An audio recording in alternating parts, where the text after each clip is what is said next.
Hey, what's up, y'all? Happy Saturday. How y'all doing? It's your girl, Sharita, the Behavior and Literacy Strategist, coming at you from the Morgan Unlimited Growth Institute, where you can find solutions for both your child's behavior and literacy challenges. How y'all doing? Happy Saturday. I love Saturdays. And Saturdays is a day where I get to relax a little bit, spend more time with my family. I do some sessions with my students during the week. If I want to grab them, I'll text their mom like, look, can I get so-and-so on Saturday at 1 o'clock p.m.? I want to work on those sight words. I want to work on those vowels. I want to work on his sentence writing or paragraph writing or whatever it is. I will text moms, okay? And the kids don't be liking it at first. They don't like it, but they on my mind, Hello, Lori. Thank you so much for joining. Hello, happy Saturday to you. I want to talk to y'all real quick.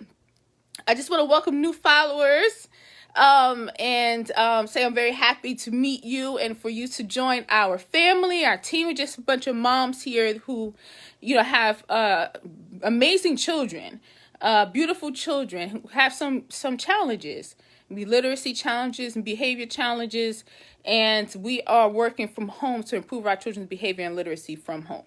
Okay, so that's what we do here. So if you're new, I give tips on improving your child's behavior and also improving your child's literacy. I bring this information from my background as a mental health specialist, a special education teacher, and as a mom, okay? Because some of this stuff I've been through, myself, okay? So I'm not just a professional telling you what I'm done, and what you should do out of research.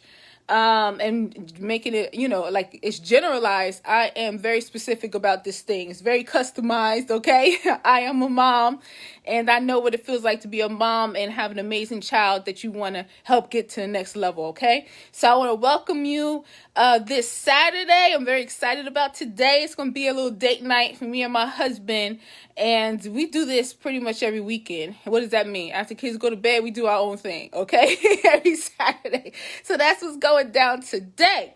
So, what's our mission? Our mission here is to help children who struggle behaviorally and academically read on grade level, on or above grade level, and or transition out of needing special education services. What does that mean? If your child has been reading below grade level and they cannot read independently, they have difficulty doing their homework and classwork independently because they are grade levels below where they should be. They're missing key foundational skills and concepts that they should have learned and they should have mastered, and they never did. So now they cannot keep up in the classroom, okay? So our mission here is to equip them with everything that they lost. Everything that they lost or they forgot, everything that's getting in the way from them being able to excel in the classroom. That's number one. The other mission, transitioning out of special education, okay? If your child is in special education, in a special education classroom, inclusion classroom, or if they need an aid, or if they have an IEP, we want to figure out what are the reasons that they are in that special education classroom. How do we correct those reasons? How do we give them what they don't currently have, once again, and make sure that they can function independently where they don't need an aid? Maybe they have difficulty focusing. Maybe they don't remain in their seat. Maybe they yell out during class. Maybe they act out, or maybe they fight, or maybe they leave the classroom. Look, honey, I've been through all of this. As a special education teacher, I taught students in an inclusion classroom and also as a resource pull-out teacher. And I'm here to tell you that there's no teaching and dealing with behavior at the same time, honey. That does not happen, okay? So the behavior modification is just as important as replacing the literacy, those bricks in your child's literacy foundation. Also, So the mission is to get them transitioned out of special education into a general education classroom, or get to a point where they don't need an aid and they can function independently, right? So those are the missions. How did we come to combine behavior modification and literacy growth strategies into one program? Well, let me tell you. I started out as a mental health specialist in Newark, New Jersey, my stomping ground, Brick City, okay, and also my birthplace, honey, okay? And I work with kids with behavior disorders and challenges, okay? But I realized that a lot of our clients, the kids, they couldn't read. They struggled when it was time for them to write simple sentences, or they struggled with spelling. They struggled with doing their homework on their own. And a lot of behavior was connected to that. And that's why when it's time for you to do your child to do their homework, hey Dave, what's up? Thank you for joining. That's why when it's time for your child to do their homework, they're giving you such a hard time. If they cannot independently read the directions and read the questions on their homework and complete it on their own, and they feel confident when they sit down in front of that homework assignment, then what do they do to get out of doing it or to get help? They use behavior, okay? So I noticed that when I first started working with kids as a mental health specialist, and then when I had my first daughter, Jazzy Jazz, okay, and I also thought about the kids, like I need to help them with their learning, so I decided to become a teacher so that I can be home more with my baby girl. Okay, I was a new mom, and I wanted to be home more, and I wanted to be home during the summer, but I also wanted to go to where the root of the problem was. So see, they were in school all day, and they were struggling in school, and they were acting out in school. And as a mental health specialist, we would get phone calls from the school about our kids that we were working on their behavior, right? And we would get these phone calls, and we would meet with the schools. I said, you know what, let me go in the classroom. Let me go in the classroom. I want to be up. I want to be in the action. I want to be where it goes down at, okay? So I became a substitute teacher, and then I got a permanent classroom, and it was a special education classroom, and I was still a substitute teacher, but they gave me the classroom for the whole year because of my behavior modification and mental health background.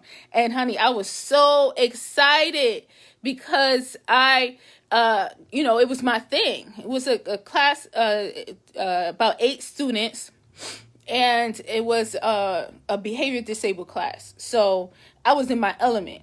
But when I went in there, I came to be a teacher. So I was like, I don't know what y'all think this is, but you're going to learn in here. Y'all going to learn how to read. Y'all going to learn how to spell. You're going to learn how to write. You're going to do your work. Okay? And the students were looking at me like, no, we not. No, we not. I don't know what you thinking. You just a substitute teacher. And they didn't know I was there to stay, honey. They didn't believe that I was going to be there because most teachers was running out of that classroom. But they didn't know me yet. They didn't know my swag yet, okay? But they tried everything, and I had to create a behavior modification system for my classroom so that I can work on and grow them behaviorally at the same time that I was teaching them. And so I combined behavior growth strategies with literacy growth strategies. And that's what I do today. Hello, Alea. Hi, nice to meet you. Thank you for joining. Hi, Shabanda. Thank you for joining as well. New followers, I'm talking to you about what we do here. We combine behavior growth strategies and literacy growth strategies so that we can help our children improve both at the same time. Because in my experience as a mental health specialist, special education teacher, and a mom, there's a correlation between behavior challenges and illiteracy. Okay, so the question remains is, how do we send our kids to school when they can't read on grade level and expect them to behave in the classroom when they have to sit down and they have to do their work? Ideally, what do you want for your child? Do you want your child to be able to know how to read their directions? Do you want your child to be able to when it's time for them to do their work, they can look at the paper and they're like, okay, I understand what I need to do.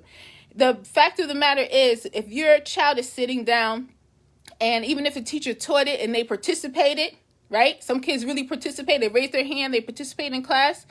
But when they get that paper in front of them and they have to work by themselves, if they can't read it, and they continue like that year after year after year, then they are just getting set up for failure every single time. And this is why the behaviors come out, okay? Shabana says, I have a 6-year-old that is having a very hard time in school. Yes, a lot of our kids now with virtual learning, but also a lot of our kids before the virtual learning even started were struggling in school as well.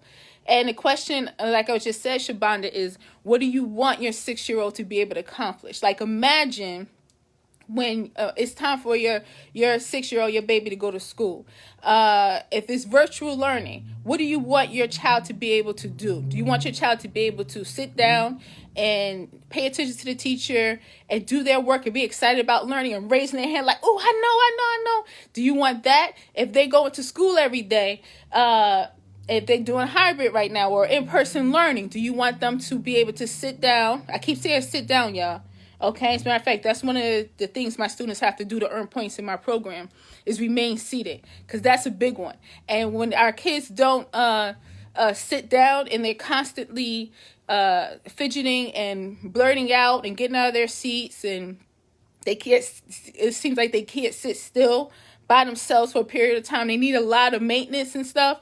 And they're very distracted. That's how they end up being diagnosed with ADHD. Okay, so that's why we gotta take a look at this. Like, what do you want your child to be able to do?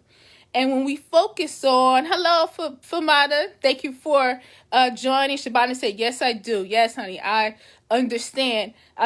Because my very wonderful, beautiful daughter, 13 years old, when she was a little kid, these are the same things that the teachers were telling me. Okay, that she said, that's him. That's right. They were telling me that she's very distracted. She has a hard time sitting down, and she talks too much. And here's the thing that I decided a long time ago, right? I know when I was teaching in a classroom, behavior modification and classroom management was a priority. It's so important.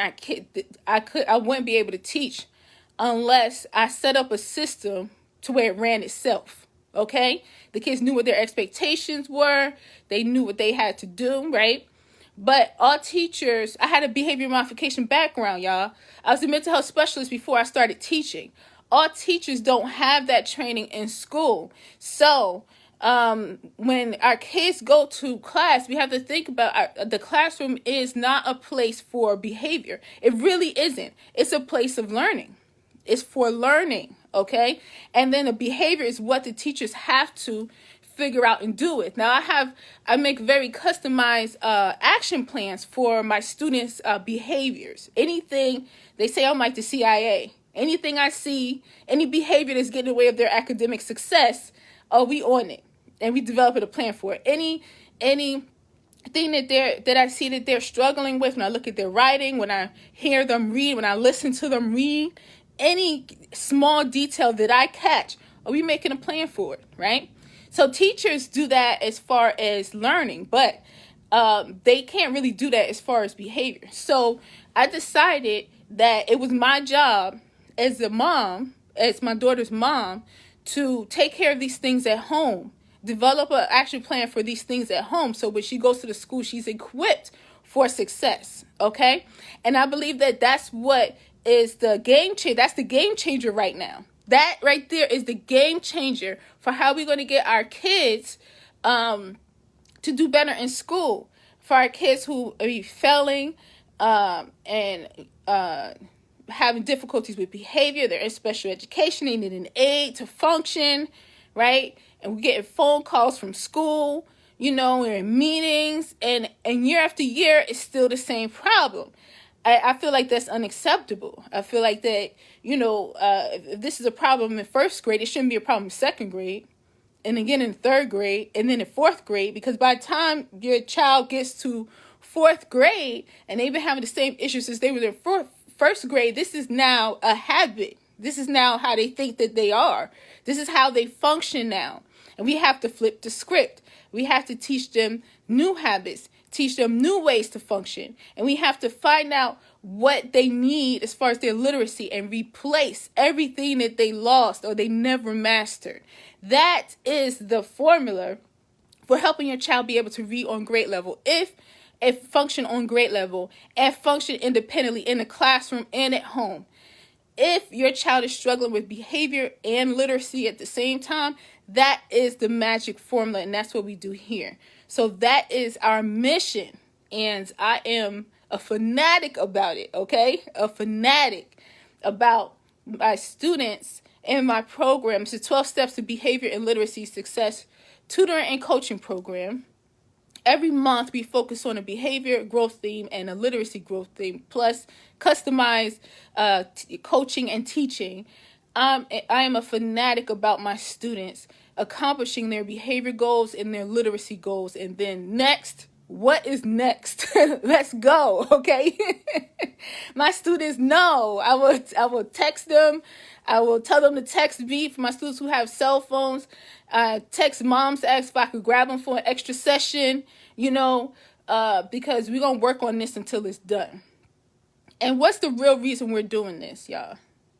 It's not just the obvious reasons of so that they can do better in school.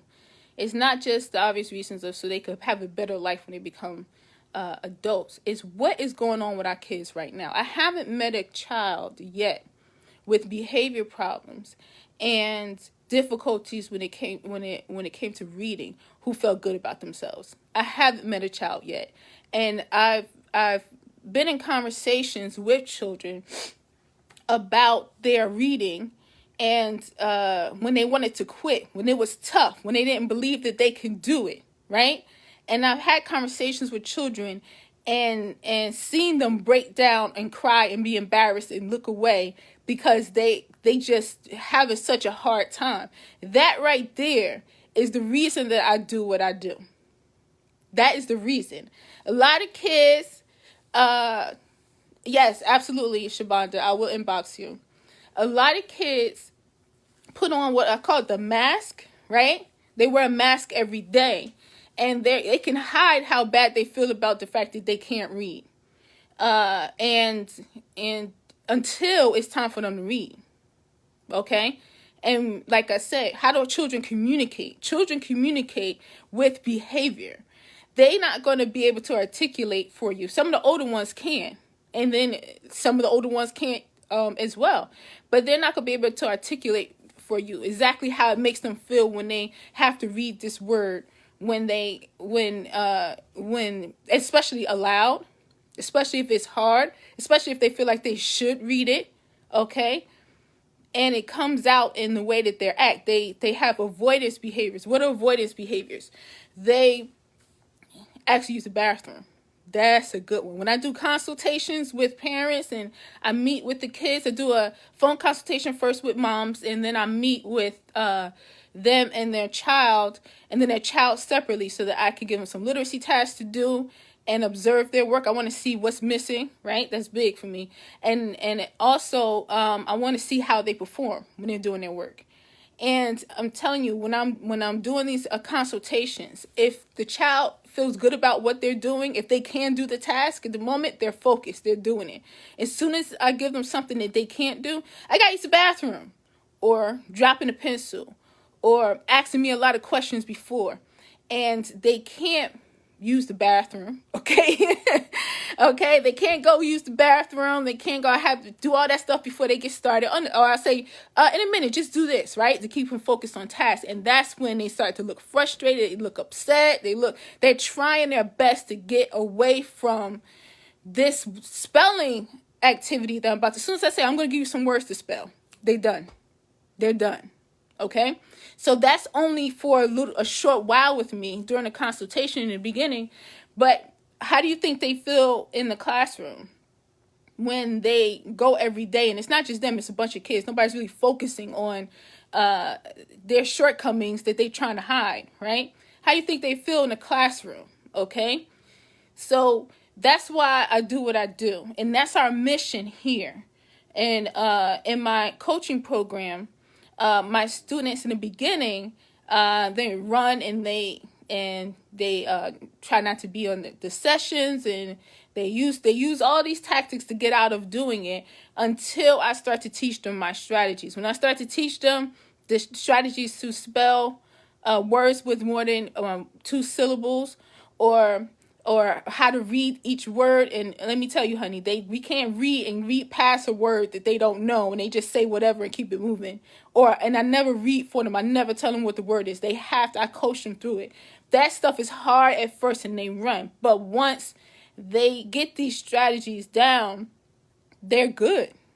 And they participate more, okay? And that's with the literacy portion. Behavior portion, I work with moms at home to develop a specialized action plan just for their kids, because every child is different, to work on and learn their behavior cycles from home, okay? And those two combined is like I said, that's what is needed to help our children get to the next level. Now, for members of my coaching program, we're about to start a Facebook group, y'all. Because, I know that I have the kids, your kids, a couple of times a week, depending on what group they're in, okay? But Miss Sharita want to be in their face more often, all right?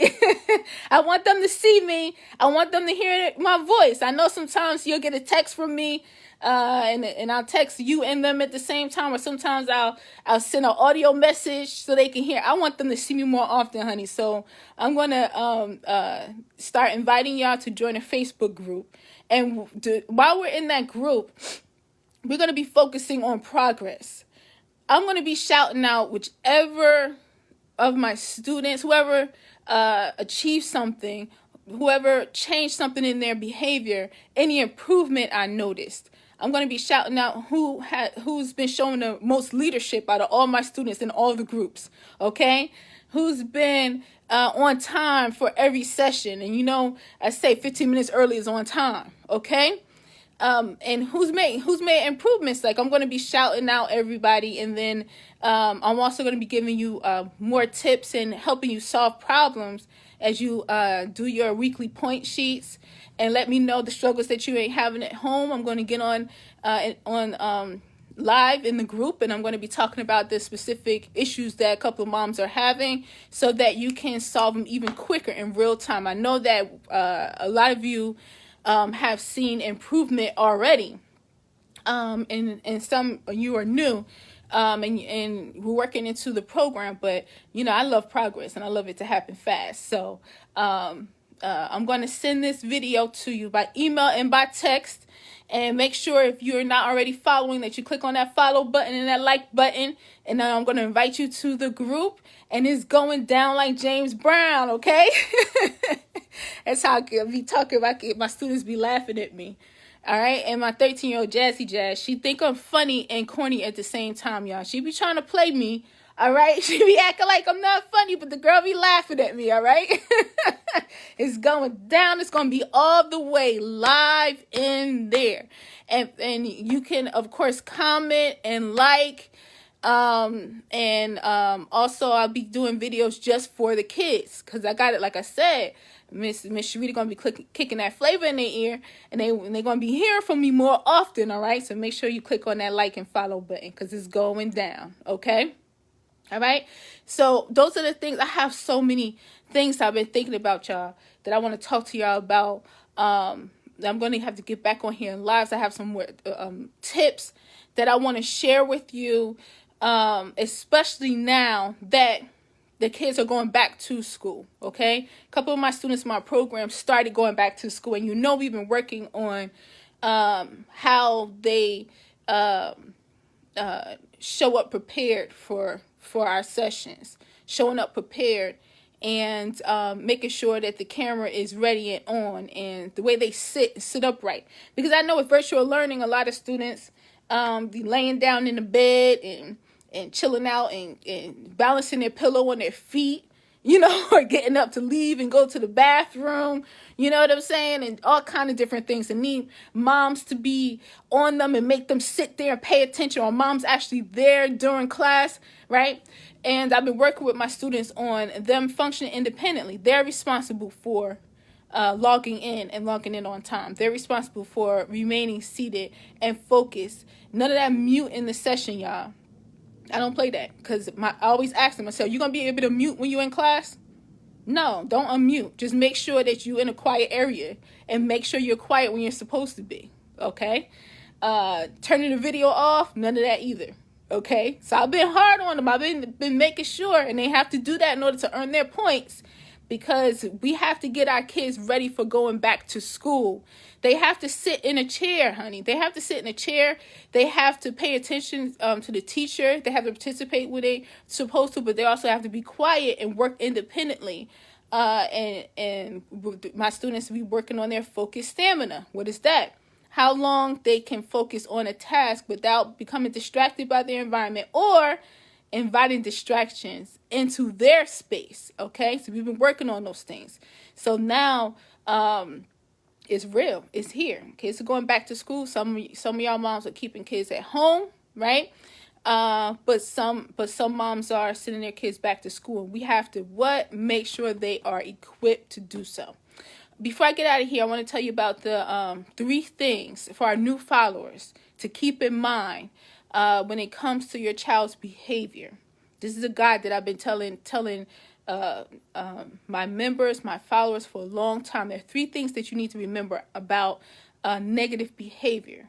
One is a form of communication. Number 1 is a form of communication. I've been saying this whole time that when kids are little, when they're first born, and they don't have the words, they use behaviors or cries or whatever to get their point across, to get you to pay attention to them, to get you to stop doing what you're doing, right? And listen to them. So it starts out as a way to get their needs met, and it's perfectly normal. When they get older and they go through that tantrum stage, or they go through the stage where they don't want to listen, or they get more demanding, and then moms are overcompensating, just running to them to take care of everything. And a lot of kids, and I've been through this, don't really have much responsibility because mom is always there, right? Guilty. All right. All right. I had to give my own self a kick in the butt. They continue to use behaviors to get negative attention. It's a form of control. It's a form of is a way to avoid doing things they don't want to do. A couple of different reasons. And they continue to do it because it works. Okay? So first, we have to understand that it's a form of communication. Number 2. So basically your child is telling you, I want this, or I don't want this. I don't want to do this. Right? Or I want you to stop doing that and pay attention to me. So that's number 1. Number 2 is that, so behavior is a form of communication. Behavior has a purpose. I'm talking about negative behavior. It has a purpose. It always has a purpose. Ask yourself, what is my child trying to do right now in this moment? Why is my child using this behavior? Behavior is a tool. So I want you to stop looking at your child. If you have been, we're going to change your mindset and grow your thinking a bit. Stop looking at your child like their behavior is a part of them. It's not. Behavior is a tool. Okay? Why is my child using this behavior right now in this moment? If it's at homework time and you see your child acting up every time it's time to do homework, and homework takes too long, okay? All right? Or school time, virtual schooling, and it takes too long. If you find yourself like you would rather be doing anything, cooking, watching your show, drinking a cup of tea. We talk about that a lot, right? As moms, we got to have our self-care time in. Or you have to make a phone call, or you're just tired. You want to sit down for a minute and relax, have your own mind space, but you can't because your child's schoolwork and their homework takes so much of your time and attention, and your child's behaviors really come out during that time. You have to ask your child, what is the reason? All right? What is my child trying to get me to do right now? More often than not, they're trying to get you to stop whatever you're doing and come help them every step of the way. All right, so that means that they're not functioning independently. So that's just one example. So number one is it's a form of communication. Number two is a purpose. There is a purpose, always a purpose. And ask yourself why. Number three, the biggest, most important rule to remember, okay, is that negative behavior needs an audience to survive and thrive, okay? Your child is acting up because your child is waiting for you to notice. This is hard for moms. It's hard. It's something that as a mental health specialist, y'all, I was so good at this, like really good at it. And in my program now as a mom, this is something I had to really work on because I was one of those helicopter moms. And it's hard when you want to nurture your child and you want to come and take care of them and fix whatever the problem is, and you always figure that's your life. Your children are your life, okay? It's hard to take a step back and when they are acting out, knowing that they're doing it for an audience. But when we step back, when we understand that it's a form of communication, we understand what the purpose is, and we're able to step back, because we put a plan in place, a behavior modification plan in place for whatever the issue is, and then we step back. What we do is we allow for our children to grow. We allow for them to grow. Your child has to grow out of their behavior, and they have to grow out of where they are as far as their literacy. And as long as we're there doing too much, and as long as they can use behavior to draw us in, and as long as they're not equipped and not working on growing, okay, they will stay right there. And this is part of the behavior cycle that I talk about. Now, things don't happen overnight, but you will definitely see improvement once you start to tackle those areas, okay? I was just talking to one of my students who used to throw tantrums when it was time for him to read, and he said when he started learning how to read, he stopped doing that. Okay, he don't know that me and his mom was working too on the side. Okay, we had a plan, y'all. We had a plan. What she was going to do as soon as he started that mess. Okay, so we had our plan. But also on the other side, he started to learn how to read and feel more confident. But not only that, he was feeling more confident and participating more in school. And I started getting those reports from teachers as well. Okay, so understand that those three things, and you have to put those in place immediately, not just because your child, so that your child can have a good life when they grow up, or have a good career or business, or be successful in a family as a husband or wife. It's not just that. It's right now your child is struggling. Right now your child does not feel success. Right now your child is in a failure cycle, and they need to know what success feels like. Okay, they don't even know what success. They don't even speak that language if they are struggling with behavior and literacy challenges day in and day out. All right, so that's the main thing. All right, so I'm gonna get on out of here, y'all, and get the rest of my day going. I'm gonna call some moms right now, and do some consultations and get ready for the week ahead, because it's going down this week ahead. For members in the program, we're talking to you about this in the Facebook group. Some of you already know, but we're working on this month the goal setting and achievement process. The kids are learning how to pay attention to their own goals, figure out what they have to do to achieve their goals, and then measuring their success along the way. All right. And as far as literacy, for my beginners group, my beginners group is working on reading comprehension, and then my advanced group is working on advanced spelling strategies, okay? So I'll be talking to you about that more in the Facebook group. I'm so excited, y'all. It's like I gotta go, but I'm loving talking to you right now. So many things going on, so many things to say, and we just welcomed a new member in the group as well, okay? A new mom, a new student, new mom and her son. They are a beautiful family, and her son is in the 7th grade. He just had his first session. I can't wait to meet with him again very soon. So you'll be able to welcome them when we are all in the group together, okay? And why are we doing a group? Because I talk to my students about um, the that we're all part of the same team. So I talked to my beginners group, the early one. They named themselves the Super Kids Wolf Pack. All right, all the students that they are coming up with their own group names. All right, I told you it's going down, right? So I talked to them about my advanced groups on Thursday and Friday, and I talked to them about each other, and they are all connected, but they don't really know each other yet, and they need to know each other. They need to know that there are a bunch of us in here, more than I thought, who are working to improve their behavior and their literacy and get better grades, right? And they need to support each other and encourage each other. Now they do that in their own separate groups, but it's time to take us to the next level. Okay, all right? Because I know the young kids are gonna look up to the older kids, and it's gonna be great. So let me go get out of here, y'all. Make some phone calls. It's been wonderful talking to you. Happy Saturday again. Shabanda, I'm going to email you or inbox you right now.